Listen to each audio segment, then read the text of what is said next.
to the elevator, that's second. Your best bet is taking it to. Oh, actually, it says green. You might need to go to security. Security, ask them. Okay, I'll ask them. But I think it shouldn't be like take a second, look the elevator up. If you do, the elevator will take you up to this area. If this will be. No, all the buildings are connected. Yeah, it's all the same building. So no matter what, you'll be walking in the same place.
How you doing? Good. Do you have any questions?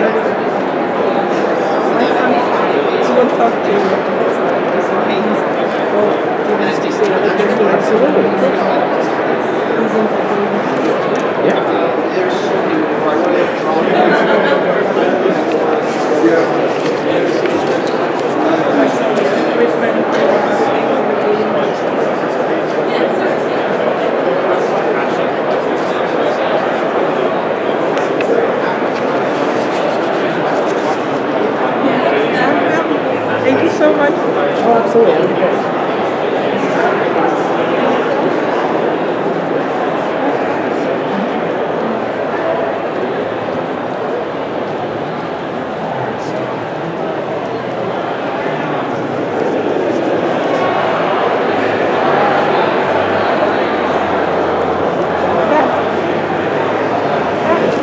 Just in case Look at them. They're here. Come on. Getting there. Yeah, sorry.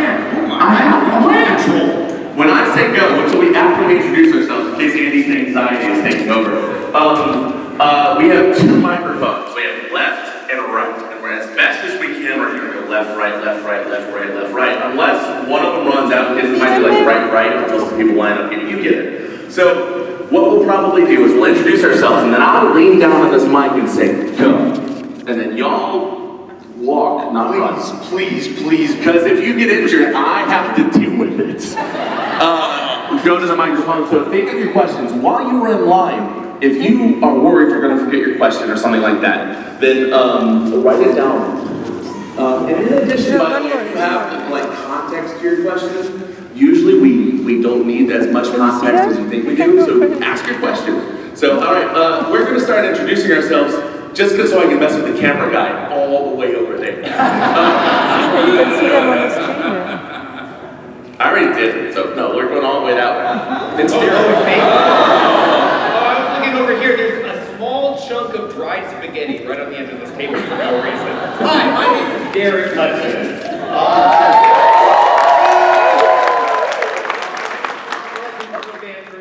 Occasionally I write and do other cool stuff.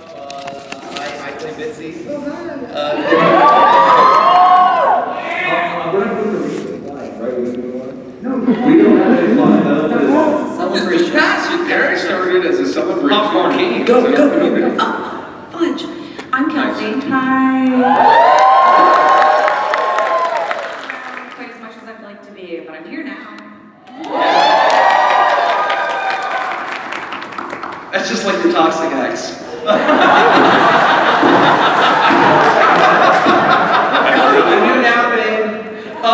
I'm Mikey Gilder, and I'm a greasy clown. I also play football.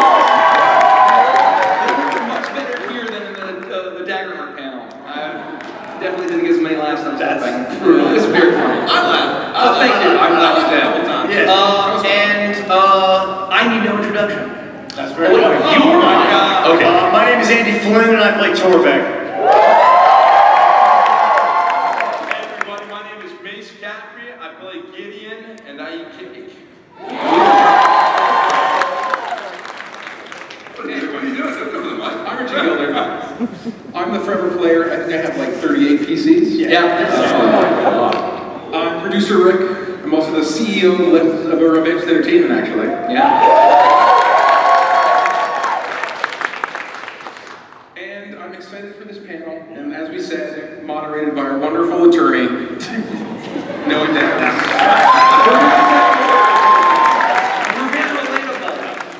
So yes, and are you ready for me to say go? All right, cool. Ready? And also, if for some reason you need a mic brought, yeah, I know I faked you out there. If you need a mic brought to you, please raise your hand, and we'll make sure that one of our amazing enforcers. Where are our enforcers, by the way? I don't know why I said that. Oh, cool, great, fantastic. Our enforcers will bring you a mic at some point. So Please be respectful of each other. yes, be very respectful. Don't throw any bows. It's not very fun. Are you ready for me to say the word? 3, 2, 1, go. Of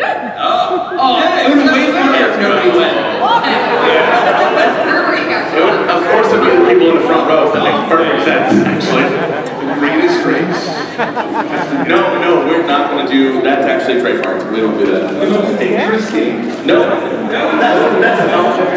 But if it turned into a video game, that's the trademark. Is this going to be class 41 for entertainment services? We need that. Oh, class 40. Oh, okay. All right. All right, and I'm going to go ahead and start with left. Speak clearly into the microphone. I'm going to point left. Right. Man, you got more All right, question for literally everyone except for Derek. What is the difference between lemons and lemon juice? Wrong answers only.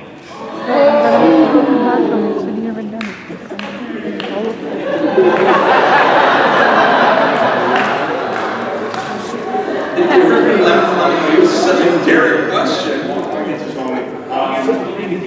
I can't. It's the same thing. No, the difference. I got an answer. The difference is a quantum difference. I can't live this line anymore. Lemons continue infinitely. Lemon juice ends at some point. Mace gets it. Yeah, there you go. That's my answer. Lemons continue infinitely. God, man.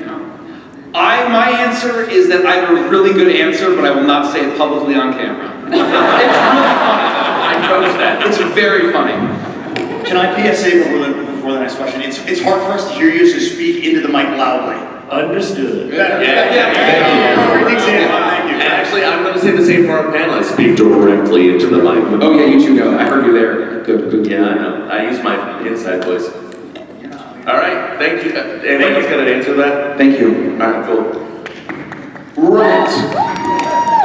How would your pre-Legends of Avantris self react if you were told that you'd be playing D&D for a living? Oh. We're talking like 2017. Yeah, I wouldn't believe it. Childhood. I wouldn't believe it. Tell the play like game. Oh man, this is a funny story. This is Can you mine. repeat the question for the deaf people? Which is me. If you went back to 2017 and told yourself, hey, you're going to play D&D for a living, how would you react? I'll repeat the questions. I'll speak to this briefly, or not. I don't know how long this story takes. So when I was very young, when I was in elementary school, we had a graduation ceremony from 5th grade, moving up to middle school. You're kind of breaking into the next echelon. Everyone's really excited. Who's laughing? Was that Derek? Who was that? That was Andy? That was an Andy laugh. Did they like Right next to you. It's your own people. It's your own people. Everybody, your own people. And so there I was. And one thing that, they cue us up, they kind of prep you about a week, maybe 2 weeks before you talk to a guidance counselor, and they're like, hey, what you're going to do, you're going to come on stage. All these parents are going to be in the audience. And they're going to want to, you're going to talk about what you want to be when you grow up. And so fast forward to the ceremony, everyone's going up on stage. I want to be a professional NBA player. I want to be an astronaut. I want to be the president. I'm listening to this. I'm like, guys, come on. The president was like one of those. Like, we're public school in Maryland. and then there I was, right? And I remember talking to my guidance counselor, and I was like, well, I really love playing video games. So what kind of career just helps me do that all the time? Well, yikes. No, it didn't exist yet. It didn't exist yet. I was a visionary. So we came up with, I was like, you know what, how about just video game tester? I thought that's my big aspirational goal. I'd love to be a video game tester. And I'm sitting next to my, guidance counselor, and they're like, yeah, okay, we can maybe say that on stage, but how about we just add it like on the beaches of Maui? You know, get some kind of aspirational vision. What? And it wasn't enough. It wasn't enough, just the video game test. And so I get up on stage. Really, I think at this point you get the point, but the next part of this is pretty funny, is my father. I get up on stage, and I'm right after somebody who says like, I want to change the world. I want to cure cancer. And I'm like, I walk up, and I'm wearing my probably Sonic the Hedgehog hoodie. And I go, I'd like to be a video game tester on the beaches of Maui. I'll take my diploma, please. And I think that version of me would say, hell yeah!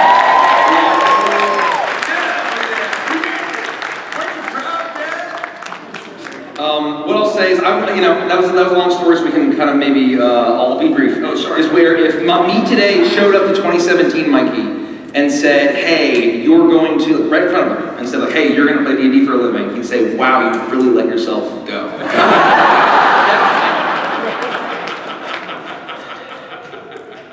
Richard? I would have said, knew it.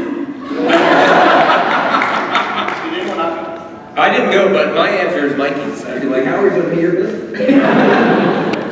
And I cannot reiterate enough, if you are the mic, you cannot be too loud. Be as loud as you can possibly scream. Just holler. There literally is happening. Yeah. What? And left. Hi, so I was wondering, what is your least favorite character that you've played, or least favorite character you've been a DM for, and why? Oh my gosh. Yeah, let's get that part here. Or you've been So we're really gonna hurt each other. Thank God Mace is in one for all. Damn. I have a very strong answer. Imagine. You're going to answer immediately. I have a strong answer to this, and the answer is just before the 2020 pandemic, we started Ghost of Saltmarsh. And I played a half-baked version of Bitsy named Cordy. Very few of you may know this, but we tried to do it virtually for a few sessions, and the energy just wasn't there. We didn't break. And so my least favorite character, even though I enjoyed playing the character, is only my least favorite because it led to everything that Bitsy would eventually become. Because that was the prototype that I had to sort of try out for a little while before arriving at the character that allows me to unlock my most unhinged self. I have one for this as well. And very specifically, I'm going to say I was in one episode of Beneath Dark Wings. I played a character, Zealot Citragos. My gracious allowing me to sit at the table. It was a very exciting time. That is only my least favorite character because I did not get to play him more. I only got one strike at Beneath Dark Wings, and then Mikey very quickly exiled me from the table. I know my answer if nobody else. Go for it. So I've talked about this on stream. I'm happy to reiterate. Everybody's going to yell, but it's the truth. My answer, and please let me finish, is going to be Felix Ackerman. And it's because it was the second character I ever played in my life. And now looking back on it, after 8 years of doing this, there's so much that I would do over again and completely change. And I just feel like we've learned so much that I felt like I kind of wasted my shot at playing Wizard on my second campaign ever when I didn't know anything. I love Felix, but there's a lot that I would change. You play 2 monks? Yeah. You could always revisit the character. Yeah. My answer is kind of related to that. I think what I would say is all of my least favorite characters, probably all of our least favorite characters, no one in the audience would have any clue who they are. They're all from 2017 and 18. Unless you're a black artist. But what I will say is, Andy's character was from Beneath Dark Wings. My character in Beneath Dark Wings is still Tom Newing. He's my answer, but not the one in Beneath Dark Wings. A version of him in a campaign that Derek ran on the channel before Icebound called You Will Be Witness. It's on Patreon for the maybe zero Patreon. who have a Patreon. But I hated playing that character so much I begged Derek to kill him. And I did. Was it brutal death? Oh, it was nasty. Oh, It was, I forget how it happened. Didn't we like all kill all of our PCs killed each other? Or something? Yeah, the evil clones showed up and Toad lost his to himself. Yeah. I think it's very obvious that my least favorite character, both that I've played and that I've DM'd for, is your favorite character. It's very hard for me to pick, because I love all of my characters, genuinely. I love playing. But probably my least favorite character is, oh my gosh. Did you just blank on your answer? Just say it, Mike. Dr. Poison. Dr. Poison! I can't help it. You know it's not felt it. It's Dr. Poison. Greatest character.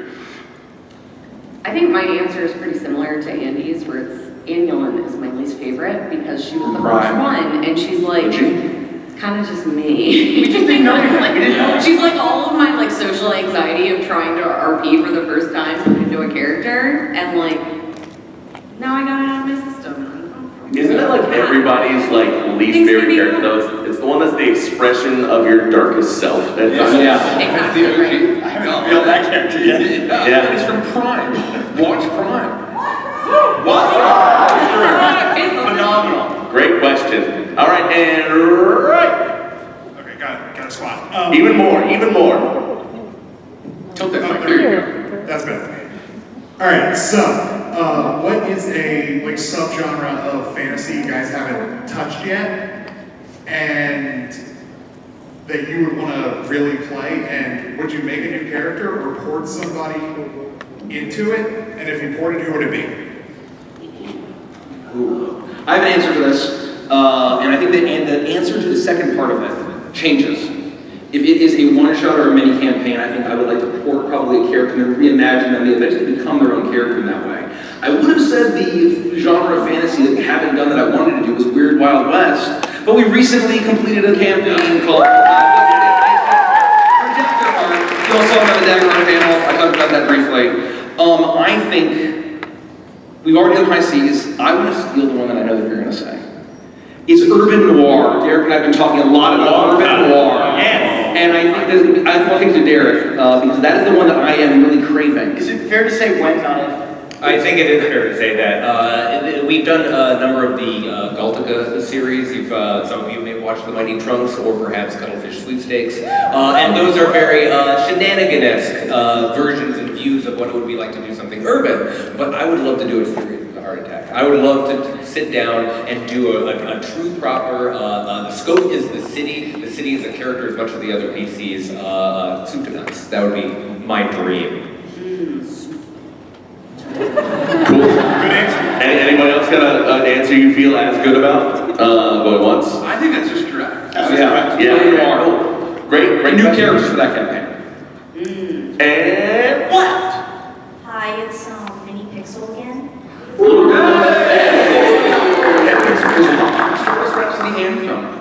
Watch Anthem. Yes.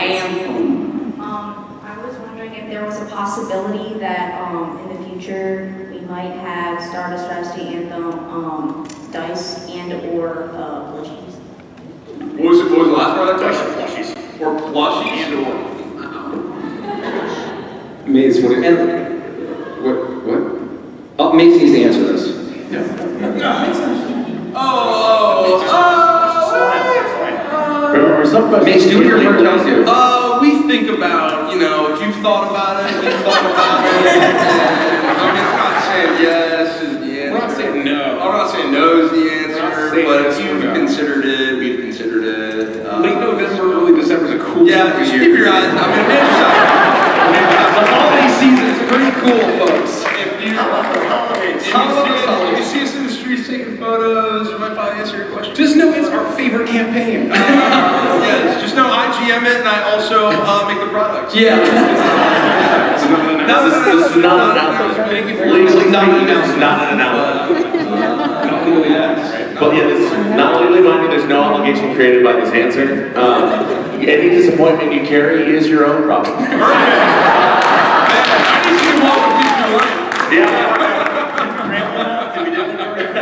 Yeah, thank you. Great, excellent. And right. Yeah, I'm one of those people that'll forget what they're thinking. Yeah. If years from now inspiration struck, would you make and sell another campaign? And if so, would you do the same system or a new system like Pathfinder? Great question. What was the first part of that question? Sorry. If years from now inspiration struck, would you make and sell another campaign like the Crooked Moon? Oh. I think Richard should handle this question. Yeah, Richard. You know, God, I feel like you shouldn't be cheeky about this one. What I will say is obviously when we launched the Crooked Moon on October 3rd, 2023, that was sort of the birth of our publishing company. We've tripled in size in terms of, kind of employees and contributors in the last 4 months. When you build a company, you have to kind of keep throwing logs on the fire, so to speak. So we're not going to stop publishing. What's next? That's up in the air. We'll see what happens, right? But what I would say is, it's safe to assume stuff is coming. In terms of if we would do another system, I think if anyone that has seen 13 Beers at the Local Cheese would know, we're big fans of the Borg system. We also played Warhammer Fantasy Roleplay. We just finished a Daggerheart miniseries. We like lots of systems. We haven't played Pathfinder yet, but there has been lots of demand for Crooked Moon for Pathfinder. All of these are options. Nothing is confirmed, but we, as we grow and the more we expand our bandwidth, the more we can do. So we're all very excited for the future. And remember, this is not an announcement. No, not no obligations remain. And your disappointment is your own problem. Was that diplomatic enough? Yes. That was great. That was great. We're just like you. That's real duty, Dan. All right, and left. So, this is a question for everyone up at the table.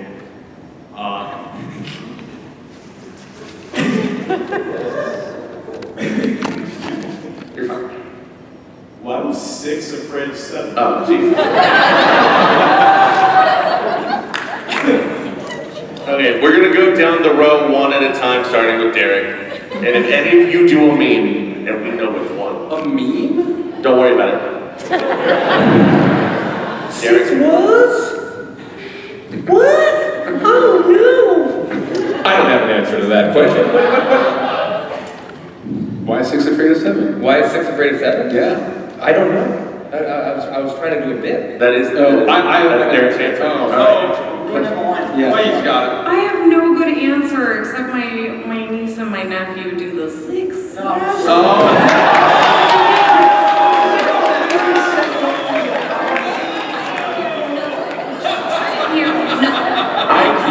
quit.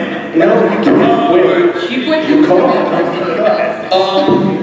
This is an announcement. 7 has a long history of extremely violent crime. Allegedly. No, it's not alleged. Oh no, we'll get sued. Allegedly. As a perfectly normal, down-to-earth human being like all of you, my lawyer has advised me not to answer. I'll say that one too. I was going to say the crime thing, but Mikey's just better and on that side of the table. Dang it! What else is there to say? Look, the actual answer is a classic, old school idiom or nursery rhyme. A big fat hen. A big fat hen. And the answer is because 7 allegedly 8, 9. Thank you. Thank you. Sorry. All right, thank you. Please never again. No, I'm just kidding. And to our right. So first and foremost, congratulations and happy anniversary. Thank you. And great success for the Crooked Moon. I really enjoyed it. So questions for everybody. If you had a chance, would you walk down the path of being a voice actor? Since you guys play so many characters and do so many voices, Have you ever considered it? I really want that. That would be cool. I would say it's safe to that we have all considered it, but I would not change anything about what we're doing. I would not go that. Well, has anyone out there actually done like a real voice acting up here yet, or is it just No. I I hear would Laura say, has. what I'd like to add on is, I think what voice actors do, phenomenal work. I love anime, I love to hear what they bring to stuff, to bring that to life is incredible. I had to read an intro to a podcast at one point, which had 3 sentences in it. And I've been on a microphone now for 5, 6 years, somewhere around there. And the second I had to read 3 sentences, my brain shut off. Yeah. So, could I be a voice actor? I think have some. Do a complete show or some character or a video game character or something like that, where you go to a studio and you do the whole thing. And I would love to give that a try. I have no idea if I would do well at that or not. But the experience sounds fun. I understand that real voice acting work, when you make that your career, can be pretty grueling. And I have a ton of respect for the artists who actually do that full time. If it were and just as a side tangent, I would say, voice acting is one thing. I would love to do an audiobook and actually just sit down and read a book from start to finish in that way. I think in a room where you don't have all of the demands of a full, proper voice acting job, that could be really fun too. Great, I like that. I changed my answer to that. I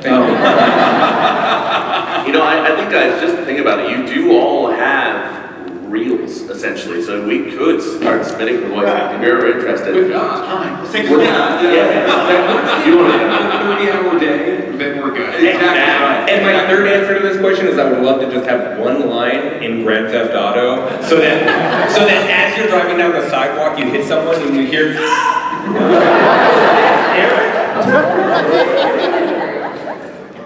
Point fixed. All right, that was Recto left. Hello. Hold on. This mic is too short. Hey, good. Yeah, Justin is perfect. All right. So Sucharu, I think that's what the username is, has done a lot of good animations for you guys, over however long they've been doing it. How did you guys get started with working with them on that? Did they reach out to you? Did you reach out to them? Is there a story behind that or? Yeah, so I'll try to make it a brief story, is that I always have thought that the best introduction to the hobby of tabletop gaming is animation, because it does the heavy lifting of imagination for an audience to see, oh, that's what role play is. We should all imagine this. And we were looking for an animator to get more shorts done, and one of our mods, Chloe Zoe MG, recommended, oh, Mikey, I heard you were looking for an animator. I'm a big fan of Game Grumps. I'm like, what does that have to do with anything? And it turns out, what it has to do with anything is that Simon Mako, also known as Shucharu, had done a lot of shorts, and I reached out to him. And I'm like, hey, would you do this animation? I don't know. From one of the things that we've worked with, a lot of the animators who are amazing, but it just takes a long time. So, yeah, no, I can do it. I'm really fast. And I'm like, say that again? And I sent him the first pitch. It was the Alexander Hamilton. It was can I say Schminas? Took a big, and that was the first one, and he had it done in a day, 2 days. And it was the funniest thing I'd ever seen. And so basically said, here, have unlimited power. And it has worked out, and we occasionally get demonetized. But why would I censor art?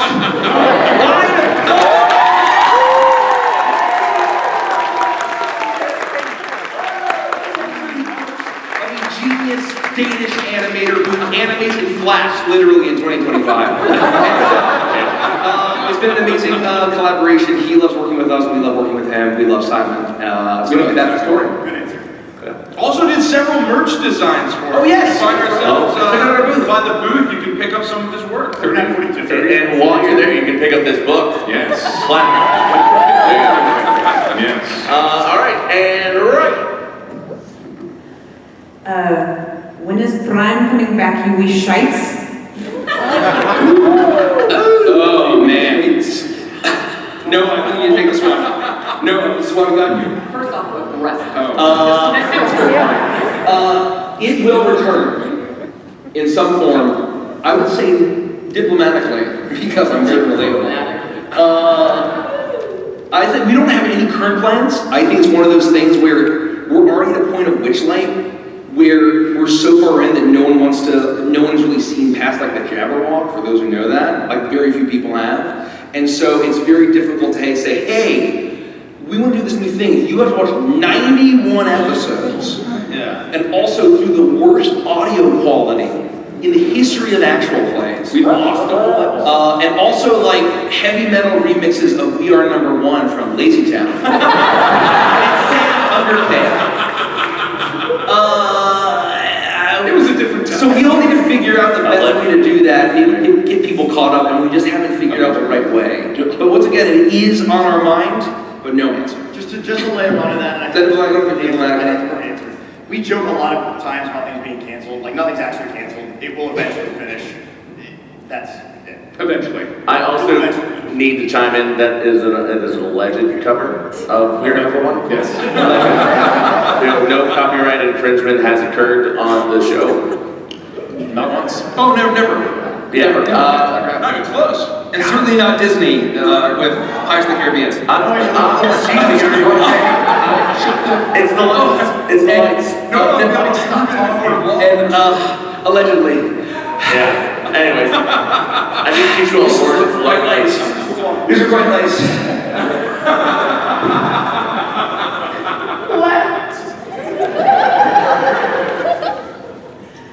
So I was just wondering if you guys ever have any sort of point during play where you realize that you're sort of struggling a little bit between what you know is going to work for the bit, what's going to go well, for you that way, versus what happens organically at the table, and what's the first thing you think of? Wow. Can you repeat the question? Interesting. I think it's... Rich, why don't you repeat the question? Yes. So to repeat the question, if I articulate this correctly, is that we're at the table and we get maybe multiple ideas. One thing is to do a bit. The other is to progress the story or the plot. Basically, what comes to mind? What do we think of first? How do we process that and decide how to proceed? I think the answer is obvious. If you see what 9 out of 10 times is how do I make Ace throw off the table? Yeah, I'm gonna pass out. To answer the serious thing, just so that there's a substantive answer. I think what I would say is I think that when it is a campaign that is in the style of comedy and bits, we lean into the bits. So that's Once Upon a Witchlight and Up Through It. Yep. We go for the bits. It's always bits first. We have lots of other campaigns that have lots of narrative. There's still plenty of comedy in Anthem and in Icebound and in Beneath Our Wings and all and on. Edge of Midnight. Edge of Midnight. Edge of Midnight, for sure. But we are always thinking of the story. We always want to progress the story, and the bits always service the story. And so I think that it all depends on the context of which campaign. On that note, I mean, is that a conversation that you guys had to have at any given point of like, hey, we're doing too many bits, we need to focus on seriousness, or is it vice versa? I don't know if we explicitly had that conversation, but I think we row in the same direction so much that we know which campaigns prioritize which. Yeah, we've known each other for so long, we've been friends for so long, I like to think that we tend towards being pretty respectful of what the GMs are trying to accomplish. Yeah. I think it also depends on how tired we are. If we're relatively shields down and something funny hits our head, it's a lot harder to moderate ourselves. Yeah, that's true. I get a lot of intrusive thoughts at the table. And it becomes increasingly difficult to not just unleash that into the world. Fantastic. And right. Hi, I'm Jan. Hey, Jan. Everybody should pay attention because that's the level of audio we need from y'all. I'm loud. Yeah. So everybody please watch Prime. I'm literally begging you. In episode, I think 78, Orpheus gets drunk and Sylvie tries to wake him up, and at some point he says, I don't want to go to the garden in his sleep. Does this mean anything? Will we ever find out what happened in the garden? Was it something in his backstory? Oh. Did you catch that, Mike? Obviously, all of you know what they're talking about. Very clearly, everyone has seen the garden. And what I will say when Prime returns is something that'll probably be addressed. and I certainly remember what you're referring to. In all seriousness, I actually don't. I actually don't. In all seriousness, I actually don't. But I would say that if that is addressed, it may be addressed in the future, and I can't say anything more about it. Can I say one thing later on? Yeah. Because this is a thing that we used to say a lot, I don't think it's come up very often, is that we used to say there are no accidents in Avantris. There's no coincidences, right? So generally, if you have a question that's like, oh, does this thing matter? Is this on purpose? Or is this an accident? Just remember that. And the only one who has an access to the table is Derek. Which is why he's bringing the studio back.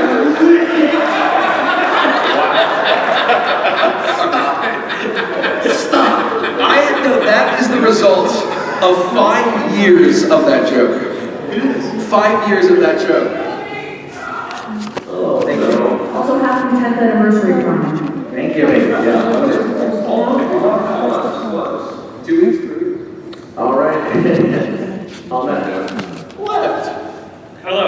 Hello. I am curious about how you guys choose to make characters, and the fact that you guys are very entertaining, at least I find.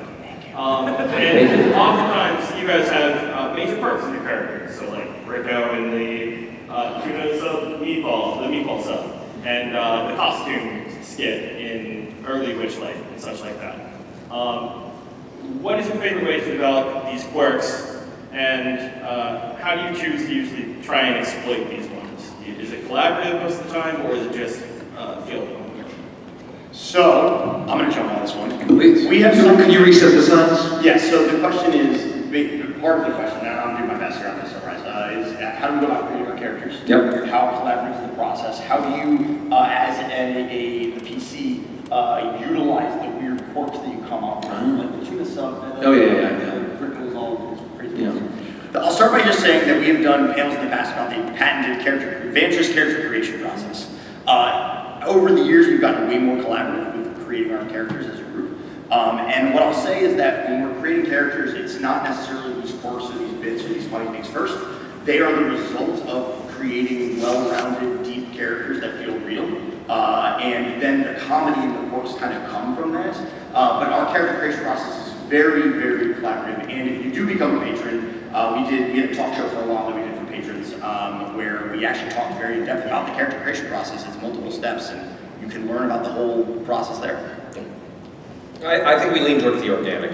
There's obviously a ton of character creation that happens before we ever roll a single thing of dice or hit the screen button, right? And that looks like talking about archetypes, talking about what our role is in the group. And it looks like the character creation process that Andy described. But when it comes to the texture you're talking about, the little nuances, the little details, those tend to be discoveries that come from the emergence of play. A really good example is Bitsy wasn't planned to have a peanut allergy,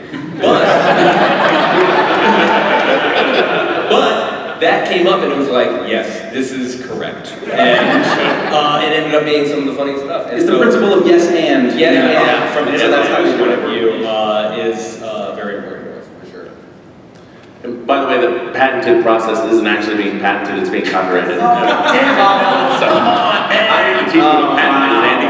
Alright, that was left, I think. What a fun panel. Yeah. right. Hi, I am the tiny Bitsy from earlier. So, the original question I had basically just got answered. So, coming up with a new one on the fly, how many times has Mace almost died laughing at the table? Zero. Allegedly. We do not have the insurance for it to be 3. Yes. Not even one. No. Almost. Wait. Oh, not close. Actually, the side a lot. Would I never be able to prove this against the company myself?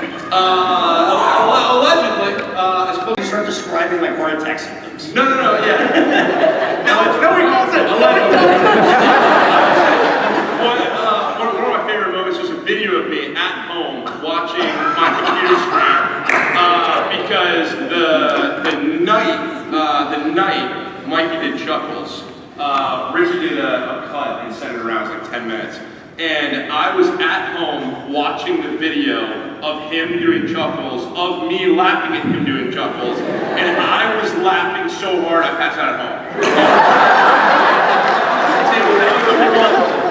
And none of there any numbers. You fell asleep at home. I was so tired, it's late at night. It's been a long Sleepy time. time tea. I'm a sleepy guy. He has low iron. Yeah, the forces were at play beyond my control. Makes you a workers' comp liability. Took hold of me, and that was it. It was the third time it was very fun. You just made me work really hard. Yeah, exactly, right. Thank you very much for the question. Thank you. And left. Hi, I was Farron earlier, and I went to the hotel to go because it was too heavy for me. I can't look at Mason when I say this. What happened to the greatest pirate in all the lands?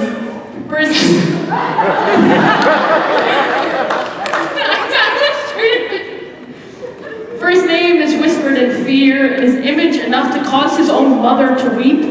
Those who confront him are those with nothing to return, nor to lose, for they shall be doomed. What happened to that guy? He was kind of funny. All the GMs out there that have had a rough time. I see you. I see you. When your players ask you, how many pirates are in this boarding party? I'd like to speak to them. Can I say, if you have improvised a name and you've messed up, you can take solace that no matter how badly you messed up, Mason messed up worse. I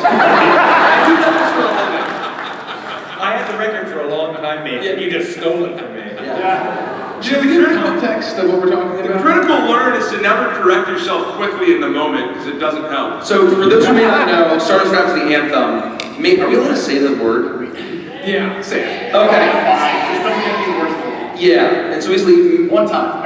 Mason, do you want to tell the story? I feel like you'll tell it way more So fun there I than was, and it all started. So we're doing this, this is our science fantasy, we're in space, this big space pirate ship comes in, bores into the cruise ship, there's a boarding party, there's combat happening out in space, it's all super cool, and the boarding party gets in, and Mikey shouts at a pirate, and he's like, what does the pirate say back? I'm like, oh God, I'm prepared for this.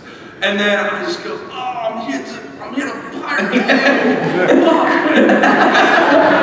And I was like, oh no, and it was the moment I said that, I was like, the next hour is gonna get away from me. I'm already on the back, but I'm reeling back, everybody's laughing, I'm like, oh no, my super cool space pirate bounty hunter.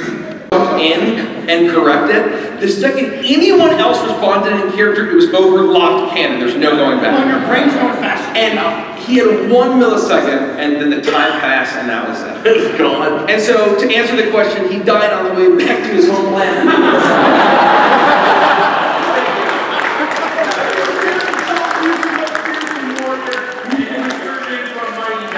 Yeah, that's actually well, I think we just used our F-bomb with battle. Yeah, we did. Well, you said that. Because my child's over there. So, yeah, just saying. So, our biggest problem is the collective we, the royal. Finn, I apologize. I'm sorry. I love you, buddy. All right, and to the right. Hello, it's Chuckles here. Real quick, piggybacking off of that, shout out to Ellis Coombs. Ellis Coombs. Oh my goodness. So, do you have any tips for newer players who hesitate at RP or character moments? For advice for the players or for a GM with the players? Ooh. I would say yes. I believe that it was once the very wise Matthew Mercer who said that role-playing is like a cold pool. And so you first jump in, it's really uncomfortable, might even be painful. But then you take it in and you wait, and suddenly it's more comfortable, and then it gets pleasant. You're like, oh, I'm used to it, and you're going to have a fun time in the pool. I think role-play is very similar to that, of where it's very uncomfortable and awkward. And being the first one to have the courage to break the ice, and not being afraid of looking like a fool, I think is a really good way. Obviously, easier said than done. In order to do it, once again, if you start doing it, typically, if you're not playing with a bunch of jerks, other people are going to go, oh wait, they're doing it? Suddenly I can kind of get into it. I'm going to start role-playing a little bit more too, and then everyone gets more comfortable, and the ice is chipping away, and it gets warmer and more comfortable. Yeah, just to layer on real quick, RP can be very, very vulnerable. Yeah, very vulnerable. 100%. Yeah. It's the reason why I really only ever played D&D with my best friends on the planet. And now I can RP with anybody, but back then I was like, oh, if we weren't doing this with you guys, I probably wouldn't be doing this, right? So just don't feel like you're like, oh man, only I feel this way, everybody feels that way. It's just a vulnerable activity, and jumping into the cold pool is the way to just like, go after it. I think, No, go ahead. No. I think it's also, I think it's stupid things or these weird things that are super nerdy. It creates a layer of separation where, hey, I'm doing an impression of a character from my favorite TV show. That's the character. It's not me, Richie the dwarf, right? So I know that's tough for people's first characters, but that's sort of the best thing. I'm actually also going to dive in here because before I was a lawyer, I was an actor full time, and it's a weird pivot, I know. And so I had a great theater professor in undergrad who turned to me and said, everyone that you're on stage with, everyone you're performing with is anxious and nervous. And so everyone's job is to lead by example and to jump in. And if you were the person looking around thinking, hey, I'm going to be a little uncomfortable here, jump in that pool. If you look silly, that's the idea. Yeah. That's the number one phrase. If you look silly, that's the idea. And so never forget that, because that'll always make you slightly more comfortable at the table and allow you to ease into that deep end. Great answer. I quite agree. I would echo everything that's been said. Modeling behavior, to your point, is very helpful to get everyone feeling comfortable. I would also say that it doesn't start and end at the beginning and end of the session. It's something that you talk about before and after the session. If you're actively wanting to roleplay more, you set those expectations before the game even begins, before you even say go, and then everyone has the knowledge that this is something that they might stretch into, that they want to push towards, or something along those lines. The session 0, as an example, can lead to that kind of thing, but before any session or after any session, how did that go? Did everyone feel comfortable? How did we feel talking the way that we talked about the game? All of those are great conversations to have before and after the session as well. And also, on that note, before and after each session, if you are using proper safety tools and safety tools, you will feel more comfortable because you know that you are with a group of people that are there to play with you. And that's the idea. 100%. Yeah. All right, thank you. Great answers. Shout out to Dagny, watch Prime. Prime. There it goes. And left. Well, it looks like I'm taking advice immediately. Hello, do-gooders. Hello. Orpheus Avantris, supervillain extraordinaire. I have one question for each of you to answer. What is each of yours favorite Avantris phrase? Personally, my favorite is what every time, typically Nikki, likes to come out with after a perception roll. You hear nothing. Until. Favorite Avantris phrase? Let's start with Derek and come down. Favorite Avantris phrase? Avantris phrase. Oh man. Oh man.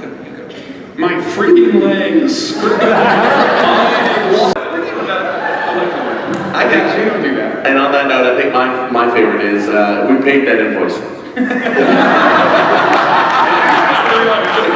That's the real answer. Phil.com, baby. Yeah. All right, and I think I just did left. Right. This is hard. Hello. You're doing great. You're doing amazing. Hi. Hello.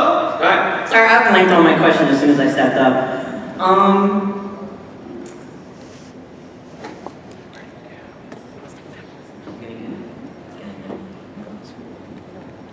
This is a question for Ditzy.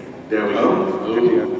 So, if there's no difference between lemons and lemon juice,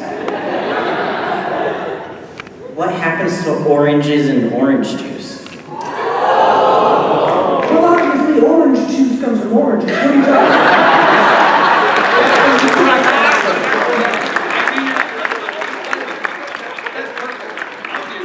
Thank you. I've been waiting to say that for some time, Richie.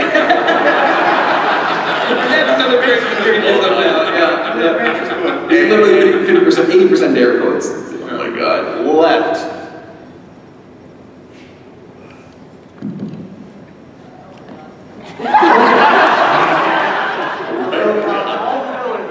Otherwise, what are your favorite villains? Favorite villain. Favorite villains? I got one. Boy. So, full caveat. I got one. It's almost very likely there are things that many of you have not seen. Hopefully. I'm gonna say Alphonse LeBlanc. Thank you. Greatest works in human history. 3 of Prime. Arc 3 of Prime. Watch it. It's I think Mikey's magnum opus probably. It's genuinely one of the greatest narrative works, I think. Alphonse LeBlanc is a phenomenal villain, and which is crazy to say because there are many villains in that arc, and all of them are phenomenal. Second. I think you can't mention Alphonse LeBlanc without mentioning Remy Garou, who is similarly a villain from that same arc. What episode does that start? Is that Down the Bayou and it ends with, I can't recall the final episode name, but anyway, if you just want to jump into that arc of Prime, you can. It's wonderful. Yep. And I have had the pleasure to, as Cremy, pull Remy Garou's story forward into Once Upon a Witchlight. And he's sort of this looming figure that exists as his sort of, not like warlock patron, but his financier at one point. An incredible villain. I love so many villains. One villain that I think right now, my favorite villain is Viceroy Harkon Morphine. I mean, Viceroy From Star Wars Rhapsody Anthem. Mace's voice that he did for Morphine, the Viceroy, was just, I don't know if you planned that, or if that was just off the dome. You know, I can tell you a little bit how I got there. Because I want to give a shout out to, I think, hard to say, I don't want to call it a villain, but, and flowers where they're due, Derek first did a voice that really took me aback, and I thought was phenomenal. And it was the first time we met Graveyard Jack, and he spoke. And Derek's voice, I'd never heard him attempt before, and it was bone chilling, and it was just really cool as fluff. Kind of gravelly. It was gravelly and Right, orange. Teal and aqua. Mikey, what is your favorite TTRPG to run? One more time. Favorite TTRPG to run, Mike? Oh, to run? To Fireboard. Oh, good answer. Left. If we invented the 35-hour day, would you ever novelize any of your campaigns? It is an absolute dream of mine to novelize. I think it's a matter of when, not if. Yep. Cool. Perfect. Right. What's Frost's favorite book? Meeting all of you. Derek Law College Hudson. Kelsey Previous You Carrier. Mikey, Fuck Worldly Gilder. Andy, Chicken Nugget Challenge Flynn. Mace, Shit Out the Third Cavalry. Richie, Lizard Warlock. Gilder. Mr. Lawyer, full-time actor, previous leading attorney. What advice do you have for players who struggle to balance role-playing and metagaming? Have a session 0 and a line before you start the game if you can. Otherwise, have a conversation afterwards where you need to decide as a table what's more important, whether it's a story or the game. And if you don't align, then, you know. Communication. Communication. That's been answered for me. Good answer. Right. Hi. Weird question, but Kelsey, what soup is supposed to be creamy that you keep calling a flavor burgers? What soup was it? I want to know what soup. I know it's good, but what flavor soup was it? It was a tomato basil bisque. That's supposed to be creamy. What? How do you gently coerce friends into a one-shot without resorting to jigsaw methods? What? Resorting to what? Jigsaw methods. The movie Saw? Oh, snacks. Big one snacks. Finally, right. Hi, Kelsey. Do you ever get FOMO for campaigns that you're not in, such as Once Upon a Witchlight, stuff like that? Literally all the time. Get FOMO that you're not there too. I love you.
the Mothman line, the acting line is down there.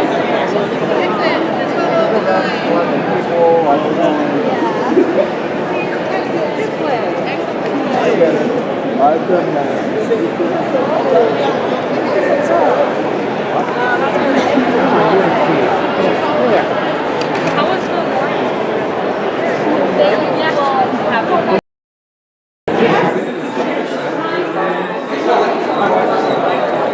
It's not fully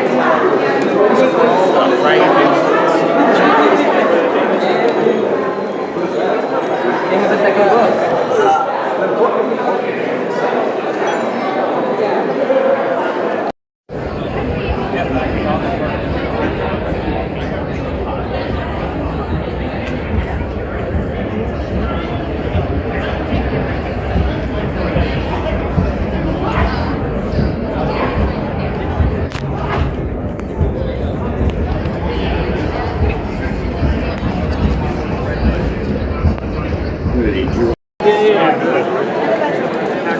What would you get? Okay. You'll have to see.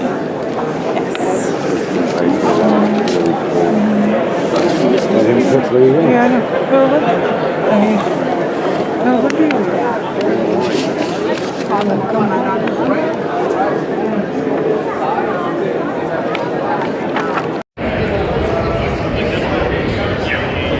Remember when you guys got out?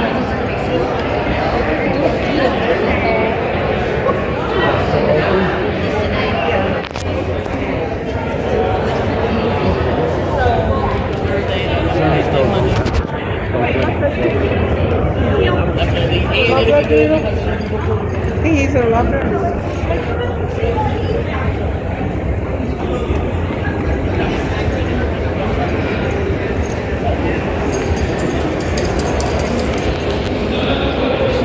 Why is this place full?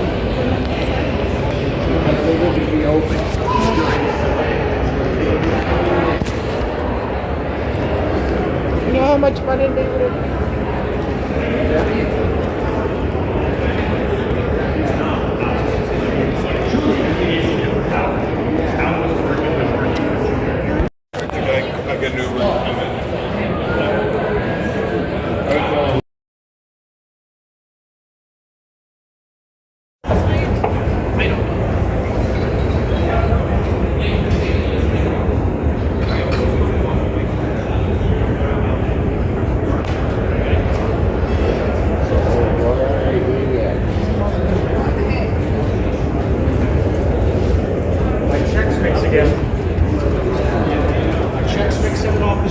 You're the last cut. Our last customer.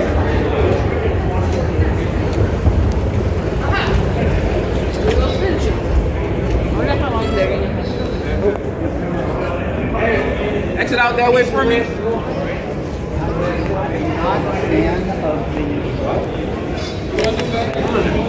What? Exit.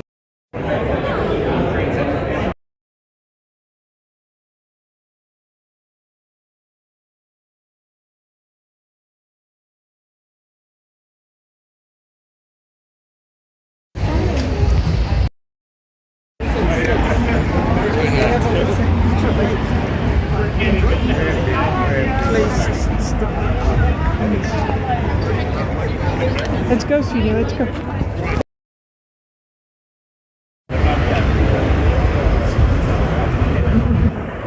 like it? It's very nice.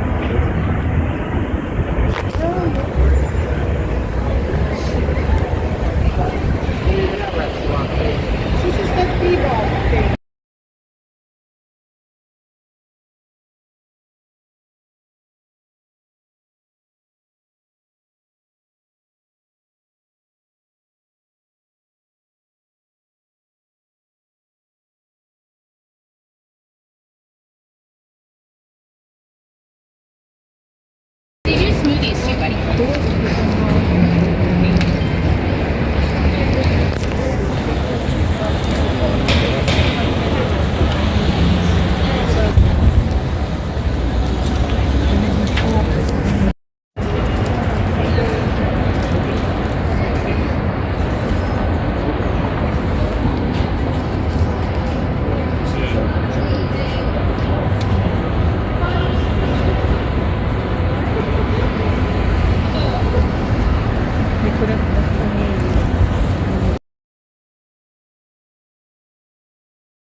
biết rồi nha.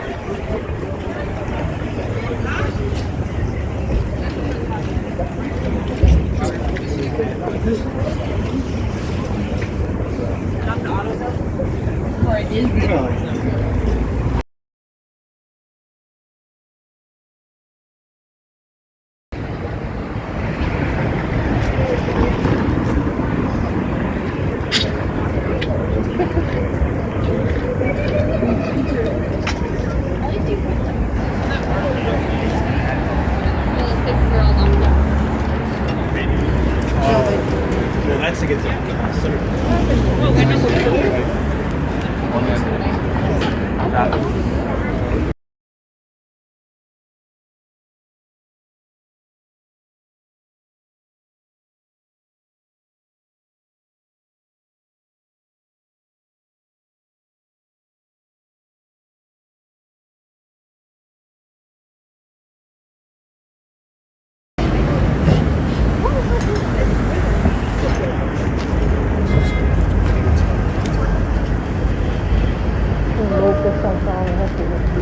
我记得上次我们从那边走，就是我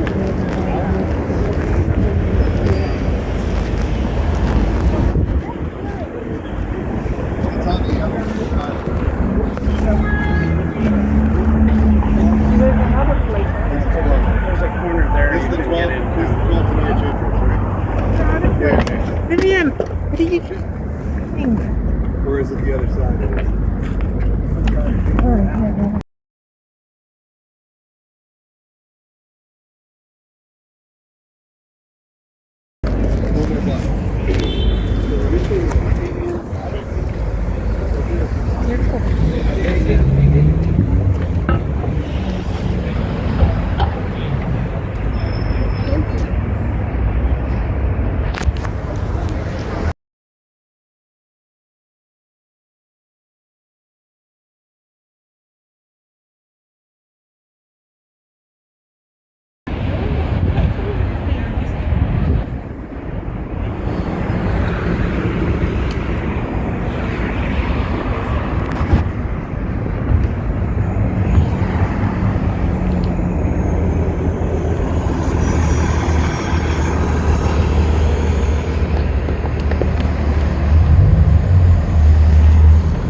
Wait a minute. They had like clockwork. They had a set of points.